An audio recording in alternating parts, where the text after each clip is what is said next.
my train of thought was derailed. Badoop. Hi, my name is Arielle, and today I'm going to be talking about The Girl in the Tower by Catherine Ardon.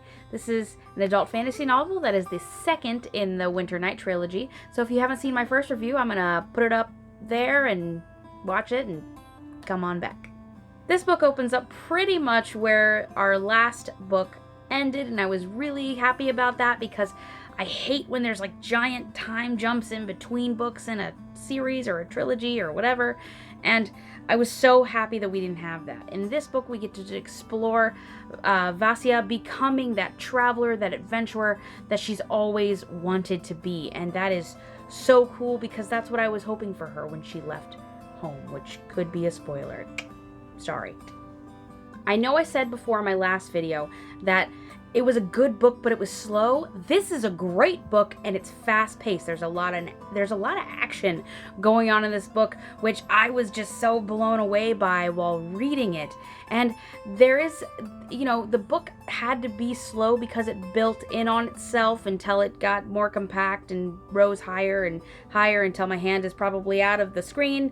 But oh my God, was it good, and it did it so well. It was so atmospheric, and this is a Eastern European folklore stuff, and it's kind of like that time period adding magic, and there is magic in here. I will say that there are some things in here that are different from the magic aspects that we saw in the first book, but I don't think that the magic system really grew too much, which is fine. I think it's still got time to grow, and I'm hoping that the third book that this book is just gonna be so magic fulfilled that I can't take it. The magic system didn't grow too much, and it wasn't completely, it wasn't left out at all. There's plenty of magic in here everywhere, but there was a lot going on when it comes to politics, gender roles, modesty, faith, all that. Something I really enjoyed in this book, which is something I normally don't enjoy in books, is the constant building tension between Vasya and Morosco, and that was there in the first book, and you kind of thought there would be more, and I was really happy to see it because it's not like bam in your face, like this is an important part of the story. I mean, it is an important part of the story, but it's not the whole story. Like, this is not a love story by any means, any stretch of the word. Vasya is still my favorite character. I really like that we got to see more from her siblings, the ones that had left in the first book, because you get to see them both, you get to see their relationships with them both, you get to see hurt, pain, love, admiration, all that, all wound into a big ball of, crap.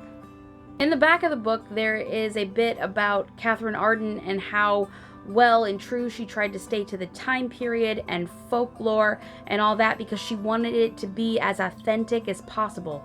Why do I do this with my hand? I don't know. She wanted it to be as authentic as possible, and I really think she pulled it off. So, ghosts, demons, gender roles, politics, horses, domovoys, all of it, it's worth a read.